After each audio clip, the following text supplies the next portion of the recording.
Welcome to The First Turn. I'm your host, Hyena, and today, Llama and I are talking about This Week in Warhammer. If you like what you hear, give us a like, comment, subscribe, or share, or let us know if there's something you'd like to hear us talk about. Alright, let's get to it. Welcome to The First Turn. I'm Hyena. I'm Llama. Today, we are coming to you after a little bit of a hiatus after coming back from Adepticon. Yep. We've got another episode coming up, which will probably be released by now, where we are interviewing a guest. Yep. And so you'll see that here in a little bit. Should be before this, right? Hopefully. Yeah, I should get it. I should be able to get that out. And check us out over on YouTube for that. So we are visible. We're visible. That's right. That's right. We're visible, which is new. Which makes me feel very vulnerable. Self-conscious. Yeah. For our episode of See First Turn Talk. Yeah. Yeah. So check that out. It was a good. It's actually a really good episode. Cover a lot there. We review our trip to Adepticon. We Yep. speak with the North American distributor for Chimera Paints. This is the new one. Yeah. So there was there's a story that we won't get into here, but there was distribution change for Chimera Paints, which might be one of the better paint brands, honestly. The more professional grade paint brands for miniatures that we can get here in North America readily. Really, really good paint. But now, new brush line. That's the big phenomenal. thing is now they're available here. Yep. High quality. They more resemble an artist quality acrylic, so there's a learning curve. But so you don't have to go to like the easel aisle of a craft store to buy a tube of acrylic paint. Mm-hmm. You can actually get formulated miniature paint, really high quality pigment stuff, made for miniatures. Through Chimera. And they've been around for a while, but like I said, it's been kind of hard to get a hold of. There was distribution problems because they're based in Europe. Whatever companies were distributing them or carrying them, it made it a little difficult sometimes. And now, hopefully with this new change, things will be great. We'll have, more communication, regular access to more them. access to it. Yeah, absolutely, all that stuff. And we do have, which we'll be posting in our comments here, an affiliate code if you are interested. Yeah, you get 10% off. Getting some of it, 10% off. Dracoya.com. Try it out. It is Dracoya.com. Dracoya is the personality and the person who will be carrying, and you can see her at conventions and stuff too. She'll be at the Chimera booth. Go talk to her. She's delightful. She'll be carrying and distributing Chimera paints. Whether you're an individual or a store, get in touch with her. She can hook you up. We've got like I said, affiliate code 10% off. FTG10. Yep. For you that are interested, 10% off any purchases if you enter that code. So super cool. Really good stuff. Really happy about that. Yeah. But we've got Warhammer to talk about. We're back to talking about Warhammer, So, and there's two things out now, which are the Emperor's Children have finally arrived. Yep. 2 weeks. Pre-order next week. No, pre-order this week. So 2 weeks from now. 2 weeks. Soulblight Gravelords will be releasing next week because their pre-order window was yesterday. Was last week. So we'll be getting them next week. So that's a host of models for both Age of Sigmar and 40K. But it's coming in waves, right, for both of them. Because you've got a starter box with a book, generally comes out first. The rest of the stuff comes afterwards. I think the Emperor's Children box set has already come out. That was 2 weeks ago, pre-order, so that went out this weekend. Something like that. They don't put a big gap in that anymore. Yeah. Now it's like box comes out, a few weeks later you get the regular. And now the rest of the Emperor's Children is pre-order next week or this week or out, whatever. Which means Fulgrim and all the different characters plus their unit that I don't remember the name of, that's a 10-man that makes either expert marksman or blade and pistol guys. Mm-hmm. And then their 3-man. Yep. The perfected blades or Palatine blades, and then Fulgrim himself. Whatever. So, and we've seen some people now. The NDA must be lifted because now people are posting on Instagram. They're painted versions of Fulgrim, and I don't know. Maybe we're nuts, but when I look at him, I think the plastic Games Workshop version is superior to the Forge World one. Forge One's super cool. It is, but it's so like picturesque, right? It's not. I don't know. It looks almost like if he were to be immortalized in a statue, exactly. it'd be that. Yeah. Yeah, a marble statue of Fulgrim, not like. But the wings being straight up in the sky is like kind of a thing that they adopted to like artificially give height to their model, which is fine. This one I think it looks great, and the versions I'm seeing people release painted for it look great. Yeah, and there are people doing really cool things that aren't. People showed how easy the face is to magnetize. Yeah. So someone painted like all 6 heads or whatever, and they showed that it's literally just one piece. So that's easy if you want to switch out which head you use. Yep, super cool. But I think I actually might pick up one. I don't play them still. I have no interest in playing them, but I might still have to get one. It's pretty good looking. Let me know when Perturabo or when exactly when a Perturabo comes out or a Lorgar. Do we know what a Lorgar comes out? It's interesting is I wonder what the chances are of them making the undivided Primarchs like that, because I think most people would want to see those, but I don't think they're going to branch them off into their own book. Well, but that's so we prior to 2 months ago, maybe not, but like I think a lot of the rumors are heading towards branching off Space Marines in their own chapters again, which means that like why wouldn't they do it for the rest of the legions that are still surviving? I mean, they did a kit specifically for what are they called, the Night Lords. That's. It was in it was a kill team thing initially. But it's still in 40K right? legal, like, why wouldn't they then expand from there and start doing that for every legion? Have 70% of the core army be the same, but then have a few unique things. I mean, Blood Angels does that. Space Wolves does that. So if they did, Abaddon's Black Legion was the equivalent to Ultramarines. Right. And so you still have that core lineup, but now you branch these out, not only because Space Marines and Chaos Space Marines will always sell, but that now you don't have that problem where you're locked into playing one faction because of the characters involved. So if they did something like, say, Iron Warriors got a supplement, I think that would be the most likely, and they could make a unit that's a 40K equivalent to, like, what did they call those ones that were his Iron Guard? His automata. The Iron Circle? Is that what they're called? Something like that. The big like siege automata that guarded Perturabo. But now you make one that's 10,000 years in the future. The Ashen Circle. No, that was Word Bearers. Right. You make something like that, a unique unit, you make a unique infantry, a unique bodyguard unit, and then you make Perturabo, right? Right. I'd be for that. I mean, shoot. This is just wish listing, but he is still active in the story. And again, so is Lorgar. So is Lorgar. He's hopping around the warp doing stuff. He is. Being hounded by his brother. He's mostly running from Corvettes. Right. But like... Yeah. Which, how badass would it be if, when it comes down to timing, right? A box that comes out of Raven Guard versus Word Bearers. in like a box set, and they release both Primarchs for that. Just both. That'd be amazing. That'd be amazing, right? Like a summer event next year or something. That'd be great.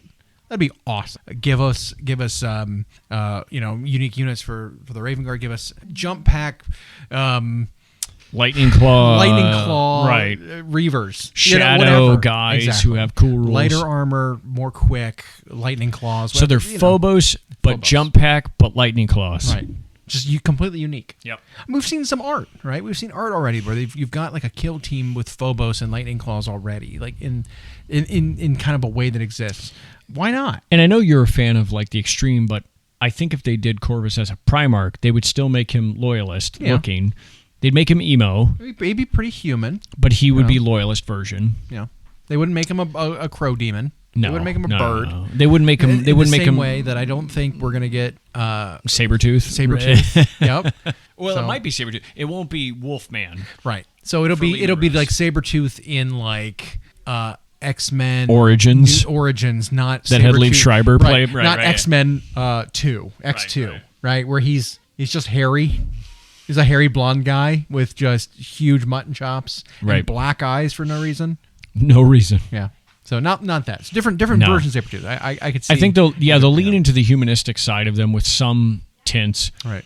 Like I would love to see them embrace the fully like these are loyalists, but the warp does shit to you. Well, when you spend all that time, even though they're loyal, what happens, what we learn in the lore anyway, is that the Emperor used warp energy to make them. And so they have like a warp version of themselves, what they look like when they are in warp space.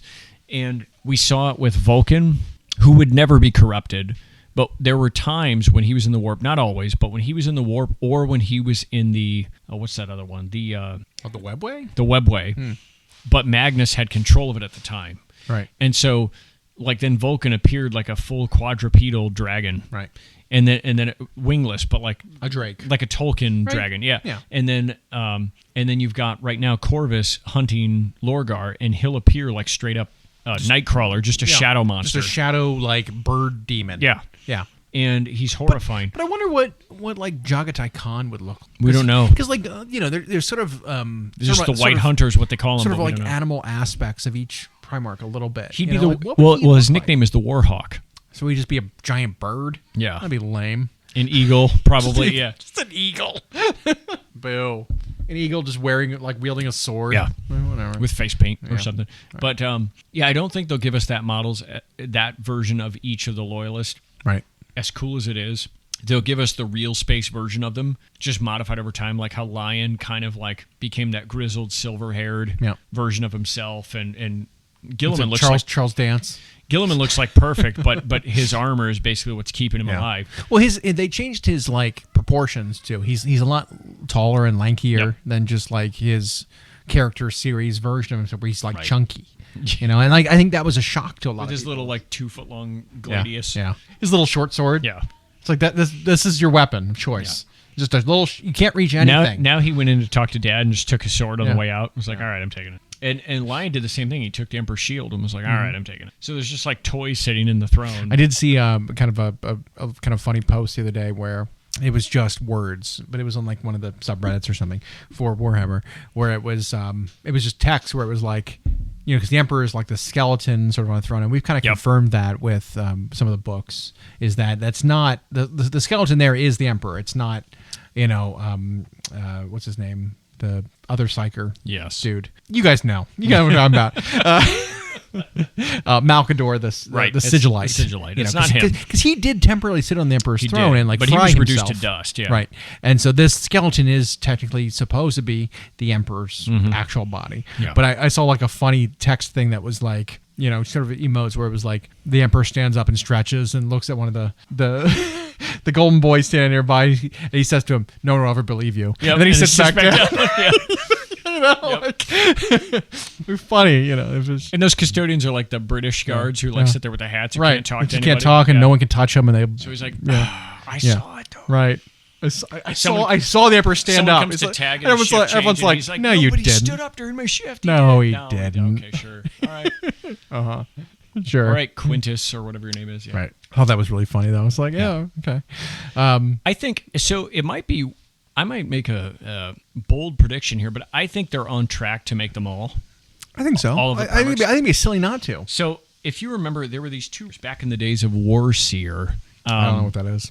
It was a website that used to have all Warhammer discussions. It used to also be the rumor mill, and then it kind of went away. But there were two rumor mongers on there. May have been the same person, I don't know. Harry and Hastings were their names. And they were the most trusted rumor mongers forever. But way back then, they called out the end times 3 years in Warhammer Fantasy, 3 years before it came out, and they named the characters that were getting models by name. They called out the Glotkin, they called out all this stuff. And they said the end times are coming, and people were like, what? No, they're not. But Fantasy was dying. And the end times came, and the characters by name came out in model form. The funny thing is these two people who were the rumor mongers who had this info also said they don't work for GW. They're not even interested in Warhammer games, but they were somehow getting this info. So I don't know what their inside lane was. They're just in the production world. They work in like factories, and they know that these things are being made. Or and they would have such specific info, but they posted more and more sparingly, but they randomly appeared, I think, on a Reddit thread where they said something like this was happening in 40K. Not in end times, but that like the Primarchs and the Emperor possibly are all coming back. And I mean, we've kind of seen the start of that, right? Like the whole Maledictum thing was a huge change. Moving the clock forward a couple hundred years was a huge change. And I'm not against that. Because we've been the 7-8 editions where we're just like, oh, well, Edge of Midnight. And then they're like, oh, no, it's 1 o'clock. Like we're well past that now. Because how many editions and how many decades can you keep the story in the exact same spot? Like there are some purists who don't ever want it to move, but then will also complain that it never moves. This was a way for them to when you're in a galaxy level setting, you have infinite stories you can write, but actually moving the main story forward, I don't think hurts the universe. And we've seen it with, they made that bold move right to make Magnus. Right. And it was like, wow. Wrong size, but yes, you did. Yeah, you brought a demon primer, but it's just a demon primer. Right. And then we're like, we're bringing back Gilliman. And it was like, oh, shit. Whoa, that's real. Yeah. But it didn't ruin anything. Right. And it's like, you still have the same 30K and 40K stories in existence. Yep. And now they're writing new stories with each codex. They're writing novels now with some of these modern characters. Because honestly, when you think about it, it's like, okay, so they bring back a character model back, right? It's got a model, a huge named character from the story, but they're one guy. One guy. That exists in one place at a time. Yeah. How much do they really affect? An entire galaxy. They're not uniting the Legion to go do a new crusade or something. It's like he goes to one place. It's like when the Green Knight shows up somewhere and saves the Night King of whatever household of knights from falling into a giant pit. Right. And then falls in himself and disappears for 100 years. It's like, whatever. It's not a big deal. Yeah. You know, like, oh, a new Phoenix Lord shows up. Yeah, by the way, out of nowhere. What did that affect? Nothing. It's just a cool new model. That's it. There's no story. There's no giant but here's the thing, galaxy-impacting event. Even when they write a story for them. So they've done that with Gilliman. He's had a trilogy of novels come out, but it's like you're in a galaxy-wide story. Right. And so even where he's having an impact, the galaxy is still there. Every race, every faction, everything's still there. He's not showing up and wiping out a faction from existence. No. It's like, he's not that kind of guy. You know what was none of them are. You know what was really cool, though, was when they had authors take the mindset of Gilliman that they had from years of lore, and they put him in the current setting and said, how would he look at the current setting? And I actually think that made it more... And so they've just decided we're rolling with this. And now it's like, well, the Demon Primarchs... Full steam ahead, I think. Because we got 4. The 4th one's coming out. Fulgrim's coming out. Glorious model. Yeah. And the thing is, they have been active in the story the whole time. Right. Because every time Chaos has some incursion and they're allowed out of their warp den and they come participate. In fact, the unaligned ones, like Perturabo and Lorgar, have been active. But the Loyalist Primarchs coming is big. Right. Does change some stuff. But again, you're talking one demigod in a galaxy of events to where it's like not... I don't think it's that disruptive. And I think they're on a track now where they might just give us all of them eventually. All of them. Yeah, all I think 16 that remain. I think Leman Russ and Vulcan are definitely on track. Yeah. I wouldn't be surprised if Khan and Corvus are on track. Right. And then on the other side, like Perturabo 100%. and I think Lorgar, it's got to, like right? One of the Omegon or whichever one's still alive. Lorgar would be amazing.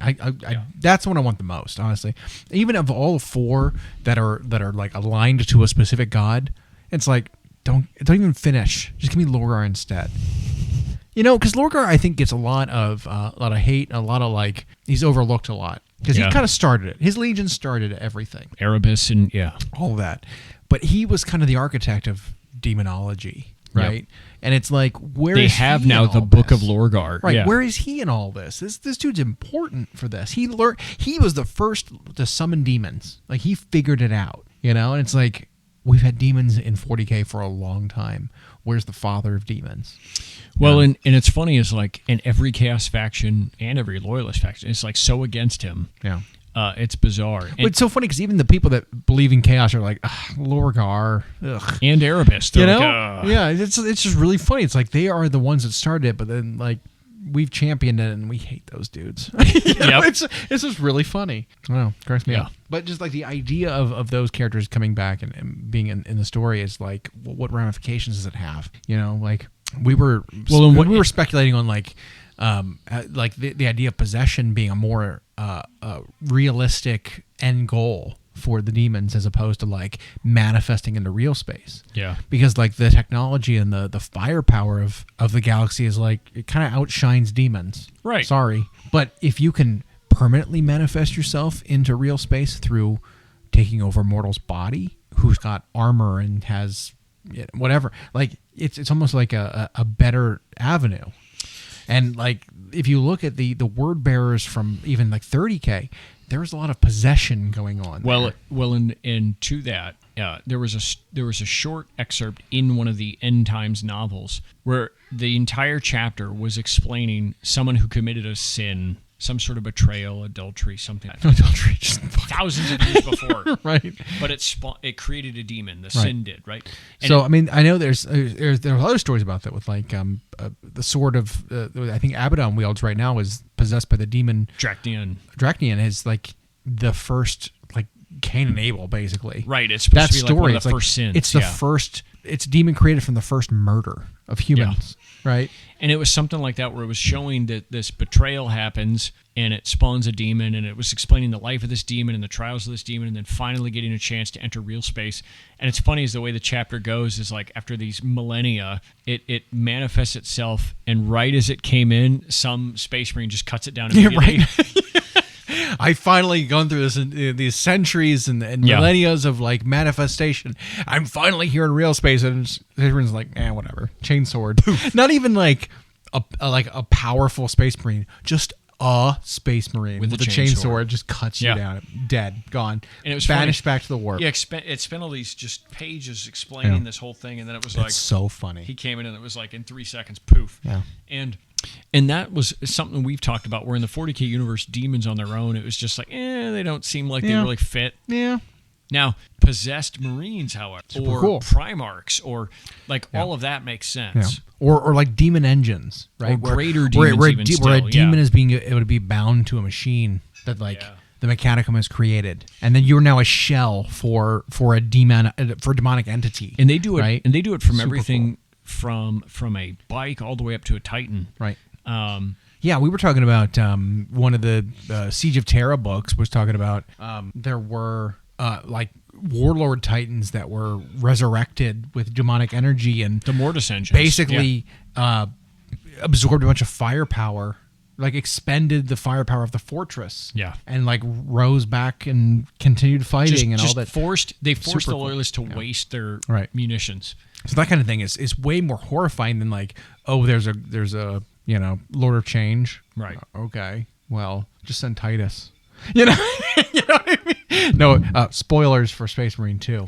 No offense, but that kind of thing. It's like, a few Space Marines can take down a greater demon. Whereas like, what do you do about chaotic warp possessed Titans and machines that can bind that warp energy? Like it's way more horrifying. Humans have created,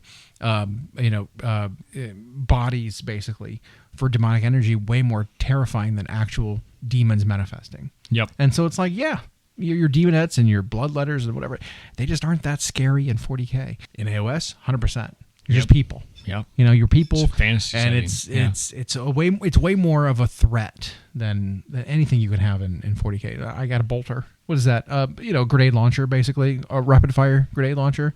Rocket propelled. I don't care about demons. Grenade launcher.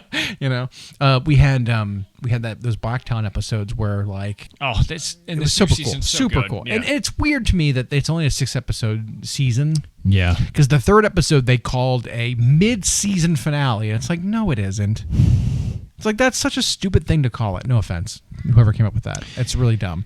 Mid-season finale on episode 3. And when you're only doing 6 episodes, and your episodes are only 15 minutes long. Yeah.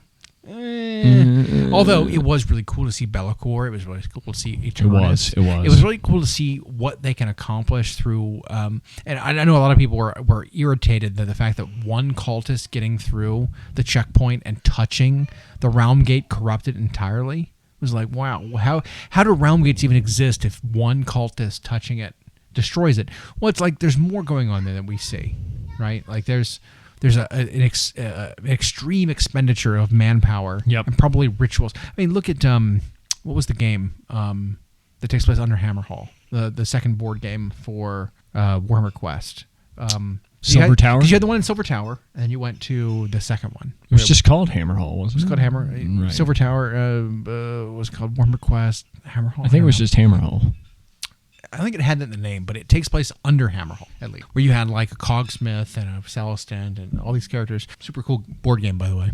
Would recommend playing it. It was a lot of fun. But it takes place under Hammerhall, actually, which is the fireside. And there is like just dozens of floors of old city that takes place, that exists underneath of Hammerhall. Well, it's like it's cities built upon cities built upon cities. So it's like Troy or Byzantium, where it went through multiple civilizations being rebuilt on top of itself. And so they've just buried the previous one, sealed it off, built on top of it, continued to build up and up and up. And there's tons of catacombs and sewers and whatever systems underneath of that city that like the cultists were able to just operate in freely and enact these plans and these rituals and whatever. That's kind of what's going on here again. It's Be'lakor this time, and there was one person that touched the portal, but there is so much more going on that basically enabled just someone touching the portal. Well, and it's centuries in the making, and every cultist is expendable, and so they had to show the moment where one of them got there, right? Because I'm sure there were hundreds of attempts, maybe more, right, where it didn't work, right? And they showed the one that succeeded. Yeah, it required the person to lop off their own arm. Yeah, in order to disguise and hide the symbol, the mark, in order to actually accomplish it, and it just shows how symbiotic those two cities are to one another, because water flows one way to enable people to live in the realm of fire, but then the lava flows the other way in order to hold back the jungle. Basically, there's like a moat of lava in Gyrin. Hammerhall Gyrin, that like holds the thorny jungle back. They need to have that lava there that flows from Akshi in order to hold back the wildlife. And without it, you see like the whole city get overrun. Yeah, it was almost. But then people were like, "What's the word for drown or for starving, but for water?" It was that for Hammerhall Akshi. Yeah, and so it's like the two halves of the city would not succeed without each other. And so you kind of see a little bit of that. It would be much more significant than what they showed in the show, I believe. But I think they conveyed the impact. But calling it we watched it for 40 minutes, and calling it a mid-season finale was a little like, it's only 3 episodes, man.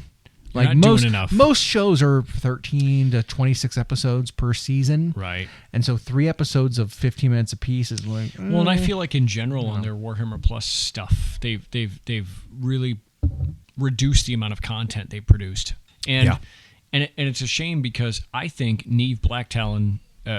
Blacktalon's not her name; it's the name of the group. But like Neve, in particular, is becoming this super notable face of the franchise. Yeah, 100%. Neve is becoming this lead character in the Age of Sigmar universe, and like you're only going to give her these 6 episodes a season or whatever. It's like, that's kind of a shame, because the show's really good. I mean, I'd like to see. I mean, there's plenty of things I'd like to see more from that setting, because it's super interesting.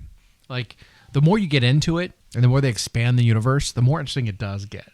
But they've kind of given us these. Call them like character units, basically, from these novels, from these, whatever shows and series, that I think following them in their story is the way to expand upon your lore, right? And actually get people hooked and bring them into it. Because Neve was super cool. You had the unit was called the Saviors of Cinderfall, which were like the witch hunters. That little like warband from Hammer and Bolter. Remember that one?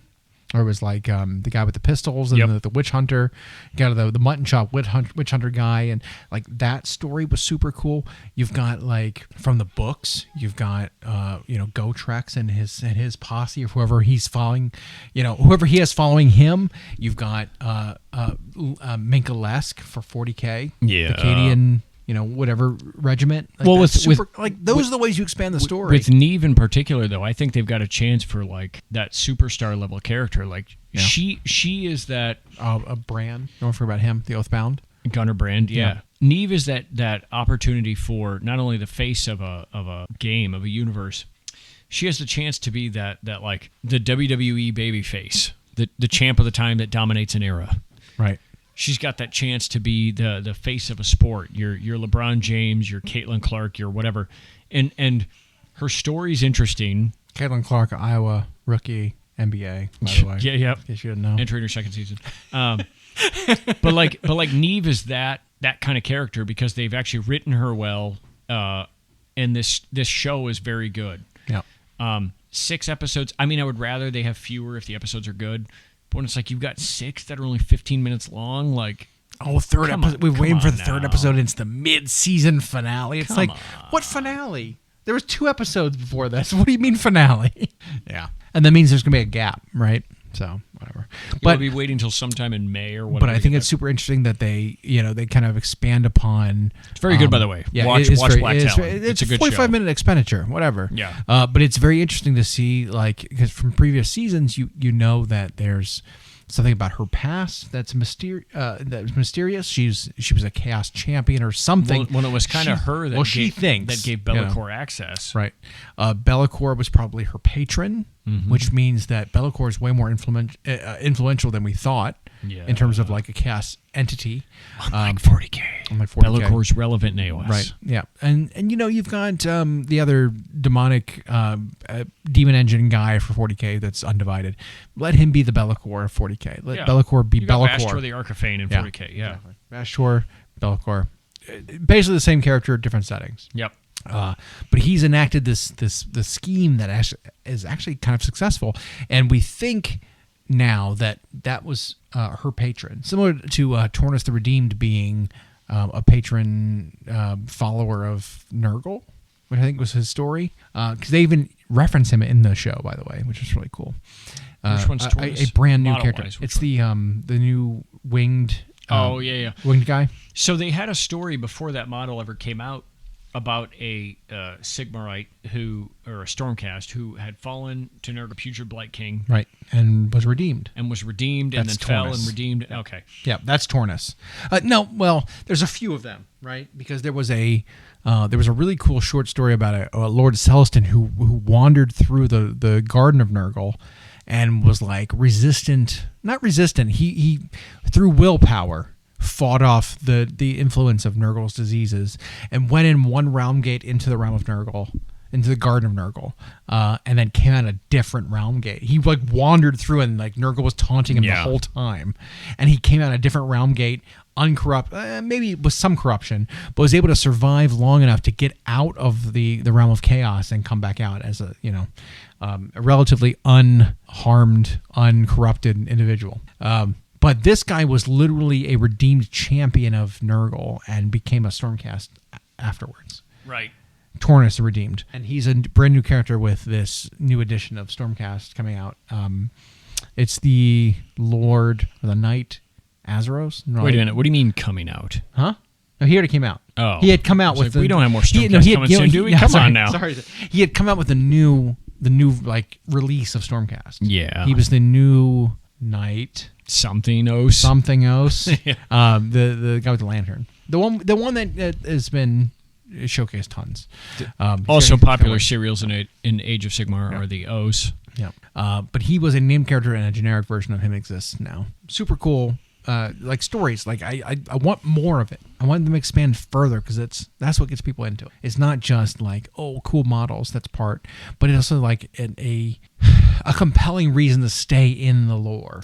Well, and I think with Neve, they've got a chance with this Black Talon series. They could have that going for seasons. I don't know though. Her the side of her head is shaved. That's pretty woke.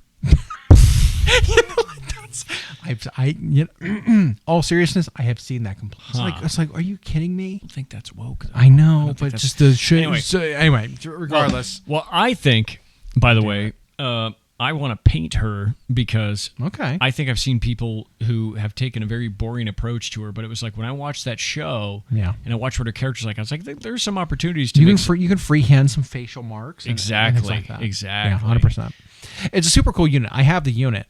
It's 4 models. So you've got the which again they touch on a little bit of the reforging process because they in the last season there was some reforging that was done, and the people who were sent up into this didn't come back the same as they left. Right. They finally have gotten to the point where the Black Talons are starting to have their personality slip. So I forget the guy's name, but the bull guy is starting to become like, he's no longer a joker. Now he's just super intense, serious. And wants to fight. Fight. Yeah. So there's the 4 Stormcast there, and then obviously the Idnath.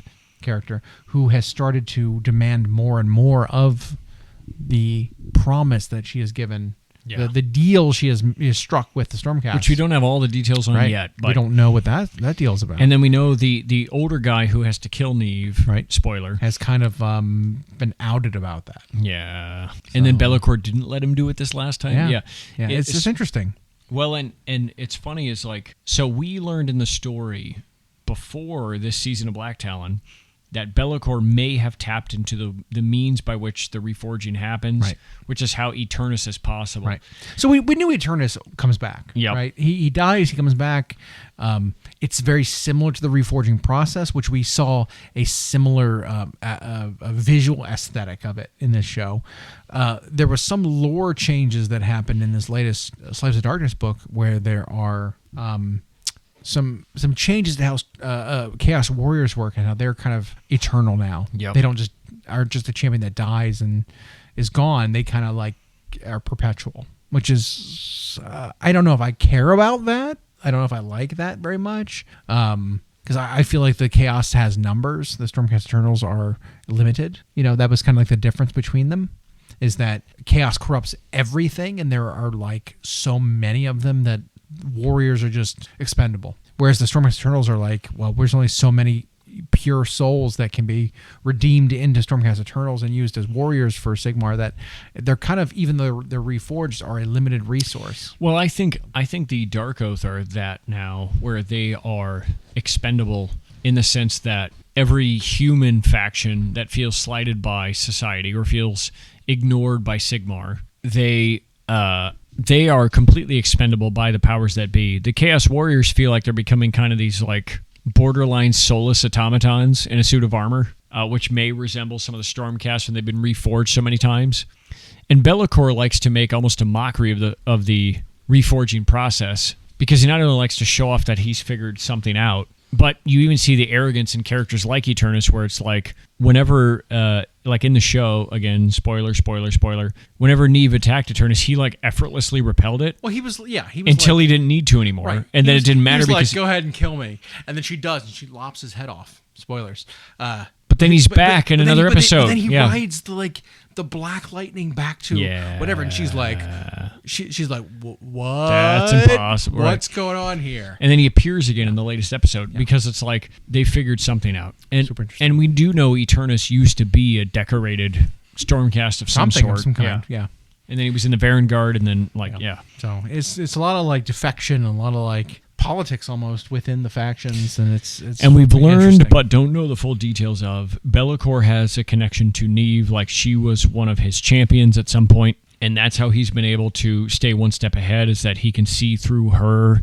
So there's a connection she wasn't even aware of. And but I think her character and the lore in Age of Sigmar in general, the more it expands, the better it gets. Yeah, it's definitely evolving, and it's I think it's becoming way more interesting, more so than like we said with the previous editions of 40K, the stagnation of the 2 minutes to midnight bullshit of the Doomsday Clock. Like we've passed that, obviously, but for a long time it was just like, oh well, when's the eventual 40,000 year apocalypse actually going to happen?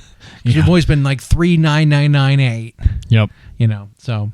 The freedom of AOS being able to expand and change its lore and expand upon it is actually, I think, liberating a little bit. It is. And it's kind of gone the way of like pretty call it like synergize with the fans of whatever faction, right? Like it's never like none of it really offends anyone who's a fan of a thing, right? Like the Skaven lore has been super cool for people who like Skaven. The Stormcast lore has been really cool for people who like Stormcast. I think the Stormcast one actually is the most room to grow. The Slaves of Darkness one, I think, might be the example of one that's taken the weakest turn, because they've kind of changed how the Dark Oath work, as opposed to being like, oh, I don't know who I worship, to being like, oh no, we're on the path to become a Chaos Warrior. It's that kind of thing now. It's a little less interesting to me. I liked when you didn't know who you were worshiping, kind of like how Kislev didn't know who they were sacrificing their settlements and whatever to. I'm sacrificing the settlement to the snake. It's like, the snake is Slaanesh. Oh, we didn't know that. That kind of thing. It was how Dark Oath was for a long time. and it's kind of been they've kind of got like joined the fold of chaos, proper, which I don't know if it's a good change. It is a change. We'll see where it goes. Right. I think the whole idea is at least got potential. Look at you. I think you read a book, God Eater's Son. Yep. Which kind of was he a Chaos Warrior or Chaos Champion of some kind? He was like Dark Oath before Dark Oath had their own thing. Right. But he was sort of a warrior, a Chaos Warrior, but he was a Dark Oath before Dark Oath was a Dark Oath. He was a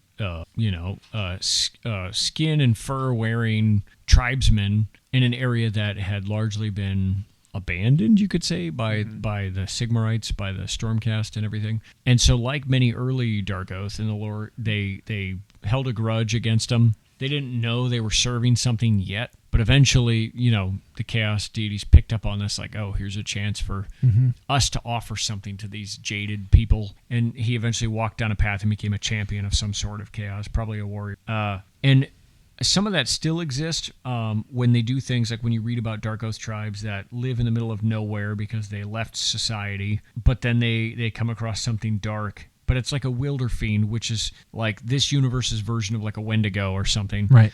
This beast in the dark parts of the woods who makes a pact with them, like, oh, I'll let you live here if. And that's still serving chaos in some capacity. But now, they've added this element of Dark Oath where it's like they become this warrior class because they're aiming to become a chaos for slaves to darkness, which is more like an animated suit of armor than anything now. Right. Which, again, that was the part that I didn't really care about. It's like, as much as a Stormcast is an animated suit of armor, kind of, people had thought that early in the editions that were like, well, is there really a person in there? We're not sure. We don't understand what a Stormcast is, until they started like releasing models that had helmets off and you could see their faces. Yeah, like, and hair and faces. Wait a second, there's a person in there. Yeah. That was until like the middle of second edition that people were like, there are people inside of those armors. They're not just statues that have been animated by magic. They're not fantasy Thousand Sons. Whatever. And so like I'm not a fan of like the Stormcast being more humanized and then the Dark Oath being less humanized. I'm not like a fan of that switch. Okay, sure. Because it feels like the Chaos Warriors are becoming more like what the Stormcast were thought of. I still like the idea that it's people with ideas being against each other. And they may be. That's why they gave us like 97 Chaos Sorcerers at the same time, some of whom have no masks. But I think the idea for now, it's funny, is we can't really say it's young anymore. I mean, we're almost 10 years into Age of Sigmar. Yeah. But it's Slaves to Darkness are like a mockery of Stormcast, I think is the idea. The Dark Oath are a mockery of cities, and then the Warrior class are a mockery to Stormcast. Mm-hmm. And maybe they just haven't nailed it yet. They haven't nailed the feel of it yet. But can we still say it's young? Aesthetically, I think they're boiling down what they want. Yeah. Right. Like Chosen are amazing models, which include the which include the Varangard, who were released 10 years before the Chosen models were released. Yeah. Like they're the same aesthetic models from a decade separating them. Yep. Stormcast have gone through massive changes, and I like the new Stormcast better than the old ones. But I still feel like there's not a aesthetic difference between them that makes them irrelevant. I like the idea of this new chamber of ruination, right? Like where they're so far gone that they're no longer connected to humanity. I mean, it feels very much to me like Blood Angels in the Dark Rage a little bit, or the Black Rage, where they're like they've lost touch of who they are in some delusion, and they are just weapons now, right? Like, so there's an actual expiration or an end date for what a Stormcast soul is, right? So they're not eternal. That's the lie. That's the lie. Is they're not eternal. They are. After so many reforgings, you're not human anymore. You're not useful anymore because you can't be commanded. You can't be instructed. You can't learn. You are just eventually sent into the realm of chaos, and then you're not reclaimed. Something like that. Yeah. So there is room for more Stormcast to be abducted, because that's how they are. Their souls are abducted when they die. Well, and it sounds like, side note, that there's not even like a fixed timestamp on the reforging. It's kind of like the number of times you're tried. Yeah, right? It's like you're tested. Someone can go into battle and they can fight and then they die, and sometimes they're reforged like instantly. And other times it's like, oh, I was gone for 2 centuries. It's like, what? Excuse me? None of the people I knew are here, but some of the Stormcast are here, but they vaguely remember me. You lose a part of your personality. Yeah. You lose a part of yourself. Maybe you fight through the reforging and you come out exactly the same as you were when you left, which is insane. Which I have to say, by the way, side note, again, we'll call this side note 2B. Sure, let's just make up a new Bastion middle of Bastion Carthalos is so badass. Yeah. And I don't know if the voice actor changed from season 1 to now. I think it was a different voice actor. I think it changed. He was so much deeper and so much more menacing in the first season. This new season, he's a little more human. But his presence is still, like, if he's there for any reason, it's like they made him imposing as can be. Yeah. It's like this is a guy who is different from the other Stormcast for some reason. Now, what is his official rank? What chamber is he a part of? Lord Commander? I don't know. Lord Commander Bastion Carthel of the Hammers of Sigmar. I know among the guys... That's the chapter. I know among the guys on foot, he's like pretty much it. Yeah. Everyone has to defer to him. Yeah. Now, is he in charge of even the guys on big impressive bird monsters? No idea, because we haven't seen those in the show at all. That's true. There's other chambers where they're led. The Vanguard chambers. I don't know if they're going to exist in the future. No idea. They did. We haven't seen the dragons at all in any of this. But they did explain the sacrosanct. Yeah. Where we saw not only did they withdraw to trying to hammer out what's the realm Azir, which is the realm of heaven. So at first it seemed like a cop out to get rid of models is they've withdrawn to Azir, haha, ha. But like here in the Black Talon show, they showed you what they're doing is they're sitting there at realm gates keeping chaos from coming through, and that's it.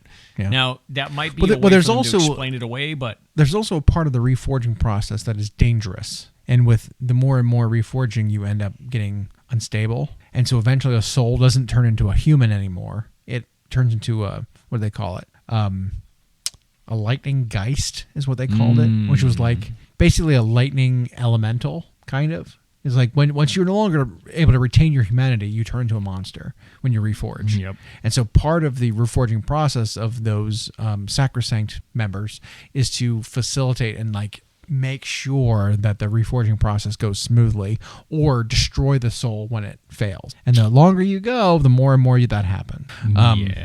So I think I want to see more of that. I want them to expand on that. But it's like, these aren't soldiers. These are like the clergy almost. They're like priests a little bit. They're wizards, but they operate as like priests of the Sigmar religion, right? That like they're trying to maintain order in the Stormcast realms, not like going out and actually fighting chaos, because there's a bigger threat that's also happening within the realm of Azir that they need to be like recalled to go deal with. So it's like when you have the difference between Marines and National Guard, like one deals with matters at home and it was the same thing with like the custodians being on Terra. Yep. Like they're the custodians. They sit at home and they protect the home. It's weird that custodians in 40K have gone out now, and the custodians in AOS have come home and protect us here. Like it's kind of the opposite. It's kind of like, that's a good analogy of what they are. So I don't know. It's very interesting. Black Talon, go watch it. It's very, very good. It is very good, and it's quick. You'll get through all of it real fast. The shows that expand upon AOS are well worth the watch. They're super cool. Go watch the ones with Callus and Toll too, like the Hammer Bolter ones. They're super good. Same animation style, super quick. Deal with more boots on the ground kind of stuff, and Skaven and vampires and all that kind of stuff. It's a lot of fun. I want way more of this kind of animation to expand the universe, because there's so many different aspects and different places in the universe that need more explanation. Besides like short stories. And it's not that I think Warhammer Plus is too expensive for what they give us. It's too slow to come out with stuff. But it's too slow with the animated shows. I would gladly pay what I am. I mean, you get the model, whatever, that pays for it. But it's like too slow with how quickly they're releasing stuff to like warrant it just being a streaming service. I mean, this Black Talon Season 3 was the first thing that I've seen 6 months for a long time. Yeah. And then you get it, and it's like, oh, they only made 3 15-minute episodes. It's like end of first season half. It's like 3 episodes. Yeah. What? That could have been 1 episode. Right. All 3 of those. But like it was cool to see Bellacore. It was cool to see Eternus actually doing stuff, because those characters have kind of been have been in there but not really shown. Yeah. We've got an idea of what they do, but like seeing them actually operate was super. cool. Be'lakor has seen some play in AOS. Yeah. Eternus not so much. We had some nerfs with a Battle Scroll update that nerfed Eternus and not Eternus. Be'lakor. It nerfed Be'lakor and Chosen and Vanguard and all those because they combo too well together. But I think still Be'lakor is still super good. Yeah, he is. His 20-point increase or 40-point increase, whatever it was not awful. They've increased him twice, and the fact of the matter is, like, the rules on his page are such that it's like, how many points is it worth to kind of like win one turn of the game guaranteed? Right. Because that's what he does. Yeah. He wins you one full turn of the game. I don't know if they've nailed it yet. Now, there were some tournaments in recent weeks since that Battle Scroll where Slaves to Darkness lists are still performing without Be'lakor, which is fine. I do think that the army is skewed, however. Yeah. I think the successful results of that army being in the 54-55% win range are because of like 3 units total. Yeah. And that's a shame. I think that's part of the issue with this edition of AOS in general, is that they've kind of made a lot of their changes for AOS based on tournament results. Yep. Like this version of the game is focused that way. Your design style for Battletomes, your updates, your rules, your points, whatever, all these changes you're making are all based on tournament results. And they want to make the best tournament game possible. But that also requires you to take away a lot of the flavor, a lot of the fun, a lot of the interest, a lot of the unique rules from units. I mean, we've seen that with all of these index units, and then a Battletome that releases with it just being pretty vanilla. Like there's nothing interesting going on there. We've beat that dead horse, but what happens is in AOS 4.0, when we go from index to Battletome, what we see is no changes. Nothing. In fact, the only changes we see are negative ones. There's no positive changes. Yeah, and so all that happened was now we have a $60 paywall to access our army in the app, and the army doesn't change. Right. Unless some completely new unit was added. So obviously, if an army gets doubles in size because it's a bunch of units, those new units are going to be unique and new, because they didn't exist before. But even then, the rules are kind of vanilla. Yeah. And then the core army rules didn't change. And so it's like... It got worse. Look at Slaves of Darkness. Their mark system got 10 times worse. Their ascension system for a hero got so much worse. Before it was like whenever any hero accomplishes a feat worth noting, they have a chance of ascending. Now it's you choose one unit at list creation, essentially, to be like being watched. And if that unit, which your opponent knows, can accomplish a remarkable feat throughout the game, they get to ascend potentially to godhood. And it's like, just put a target right on my back. You're never going to accomplish it. Fight like basically 3 full combats and survive as a 5 or 6 wound hero. And then instead of being able to mark every unit, it was you mark one, and then you can give a banner to another. Right. And there was only one banner being played, which they just nerfed, by the way. And then, the Khorne banner is fine. It just wasn't as good as the Slaanesh one. No, the Slaanesh one was just you were going to take that every time. If you had to choose one, you choose the Slaanesh one. It was too good. But I think that brings us to a point that's... people also aren't talking about is just the scalability of the army rules for different armies too. Like, because there are at some events different scales of the game. There are different levels of play. There's like your what do you call them? Path to Glory armies. You've got your 1,000-point events. You've got 1,500. You got 2,000 points. You got 3,000 points. All these different like levels of play have different amounts of models. And some of these special rules for these armies are really, really good at 1,000 points because they're the same exact effect as you get at 2,000 points, only there's less enemies to have to fight against. Yep. Right? And so, like, I recently played in this event where I played Slaves of Darkness as the Dark Oath, 100% Dark Oath. And at 1,000 points, bring back half of a non-unique unit into play is not that good. It's even worse at 2,000 points. It was bad at 1,000 points. But then I played against, one of my games was versus Seraphim army, who played all coalesced Seraphim, which are the Claws of Coatl, I think is what they're called, which are the like feral Seraphim. right? They're not the skinks and the magic users. They're like the actual Saurus warriors that live. I like those models, but yeah. Super cool. But the rule is 3 units get to bite at the end of combat for mortal wound. Well, that's brutal. At 1,000 points, that is insane. At the end of combat, you basically deal 6 to 9 mortal wounds to your opponent. Is a brutal army rule. In addition to having like just a blanket army rule plus a second blanket army rule when you kill the enemy's general, it's such a good army rule. Like my opponent had the army rule that was +2 movement, +2 blanket movement for all Saurus. That's insane. That is such a good rule. You assassinate the enemy's general and he chose +1 to cast, which I think is the weakest one because he only had 1 wizard. +1 to cast as a blanket army rule. There are so few wizards. Compared to, by the way, in Slaves to Darkness, you need the piece of terrain. Yeah. Oh, don't even get me started on the fucking terrain. The temple for Seraphim gets to shoot at a forest and blow up the enemy. D3 enemy units for mortal wounds every single turn. The Slaves of Darkness one gets to choose a piece of terrain basically every one out of every 3 turns to do a chance of doing maybe 1 or 2 mortal wounds. Yeah. Every 3 turns. It's triple. By the way, it's triple the effectiveness for the both same cost. are free. Yeah, it's insane. The Slaves of Darkness one is so bad. The Seraphim one is insanely good. And now you scale that down to 1,000 points where D3 units, well, there might only be 3 to 5 units in a 1,000-point game. Right. And now they're all taking mortal wounds because there's no scaled rules. You're just in combat with me, we'll take 6 to 9 mortal wounds from me biting you. Now you talked about that. It's funny is usually Warhammer 40K borrows a lot of rules from Age of Sigmar that are good. This is one where I think Age of Sigmar could borrow from 40K because 40K will make rules modifications 100%. Based on the size of the game. Oh, you get 2 of these at 1,000 points. You get 3 of these at 1,500. You get 4 of these at 2,000. Scalability of the rules is huge because it isn't just everyone isn't playing 2,000 point games. No, and maybe some of these army rules are good at 2,000 points. I don't think that they're all balanced compared to one another, even at 2,000 points when you only consider that one.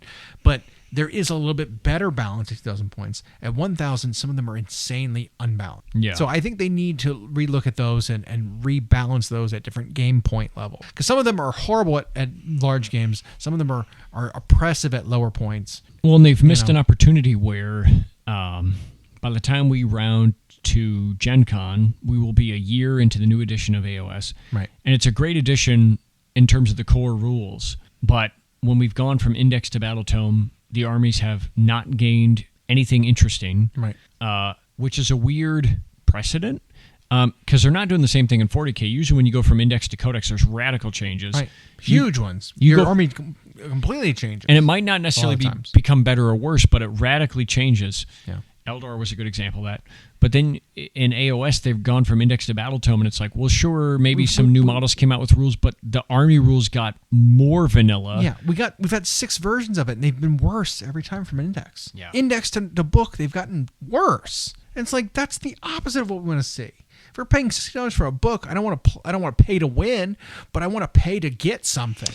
Well, not like, hey, you're being held hostage. You need to pay this $60, or you can't play your army because they're locked. At least pay for variety, right? Something. So you can pay $60, and we lop off 25% of your army, and the rest of the 75% of your army is worse than it was. What the fuck? This feels horrible. Because we've seen that it's like. Slaves to Darkness is an example where they have a pretty large roster, but there's only one way to play to win, and that way is scoring 54, 55% on the tournament scene. But if you play anything else from the army, you're not winning. Yeah. And why, when we went to Battletome, did that not get better? Yeah. Why are the Dark Oath, for example, not better? Why are the monsters not better? It's like you have to play a Brick of Chosen and Insert Lord. Dark Oath get their own rule if you play Dark Oath, and then this Ascension ability is just a Slaves of Darkness rule. Why is there not more to it? The detachment doesn't. Yeah, the detachment's shit. Well, and the only thing that went from Index to Battletome that was fine was Stormcast in the sense that by sheer variety of units, they've been playable in multiple forms, but the Battletome itself is still not an upgrade over the Index. Well, look at it Stormcast and Index would have been just as good as the... Well, look at it this way, which is really funny. They released a new cavalry unit, a heavy cavalry unit, a heavy cavalry unit that is less effective, less damage output, less durable than the light cavalry unit riding the same mounts. And so the heavy cavalry unit, which should be harder hitting, better unit, costs less points than the generic like light cav version of itself. That's insane to me. That's a miss. Whoops. Right? They even had to go through in this latest battle scroll and nerf that Vanguard chamber so that not every unit can do their retreat and run and shoot and charge all in the same turn, which is an insane combo. Yeah. It was too powerful. But one unit can do it now, not every unit. Again, scalability, because it was too good. It was, and it was stupid. Like, we looked at the Paladors versus the Vanguard Paladors versus the Warrior Chamber Paladors, or whatever they're called. They're basically the same thing because the Vanguard Chamber Paladors still have +1 damage on the charge, just like the guys with lances do in the Heavy Chamber.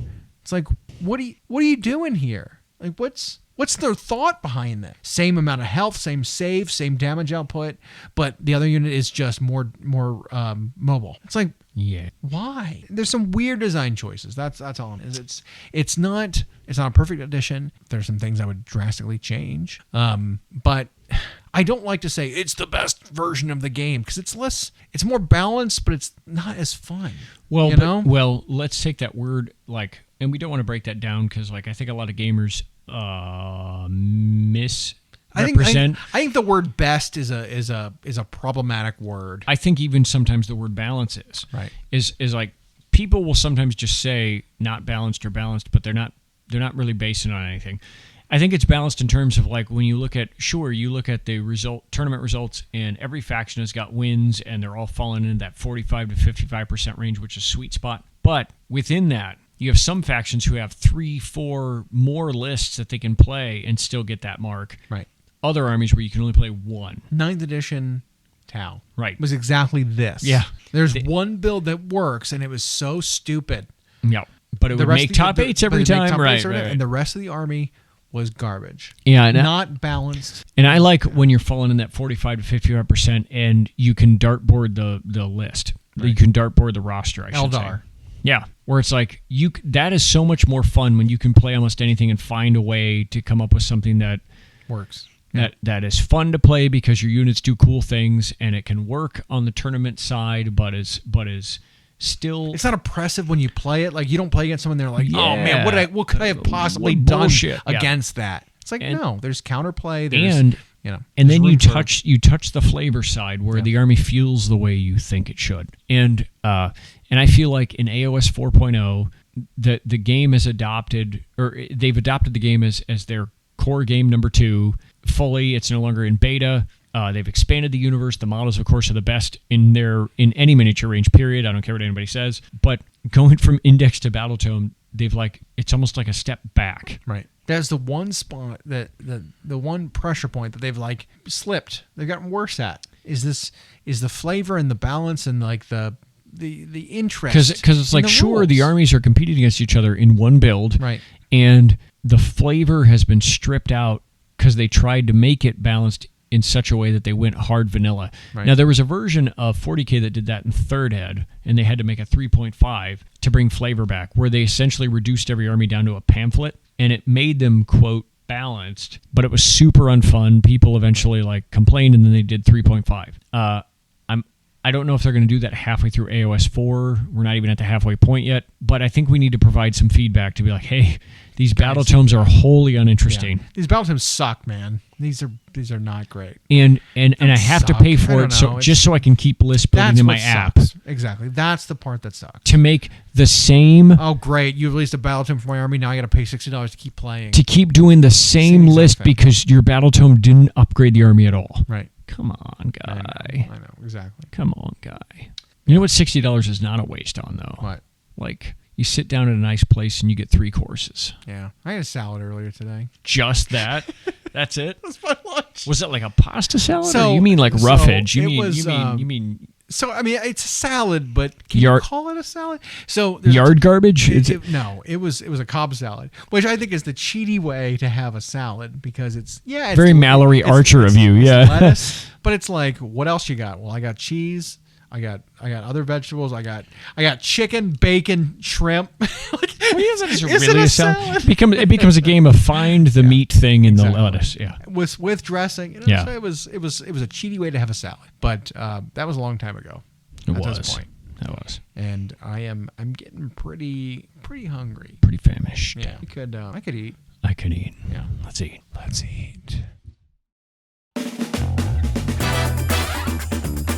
Thanks for joining. We hope you enjoyed. Follow us for more of our weekly episodes on YouTube Podcasts, Spotify, and Podbean.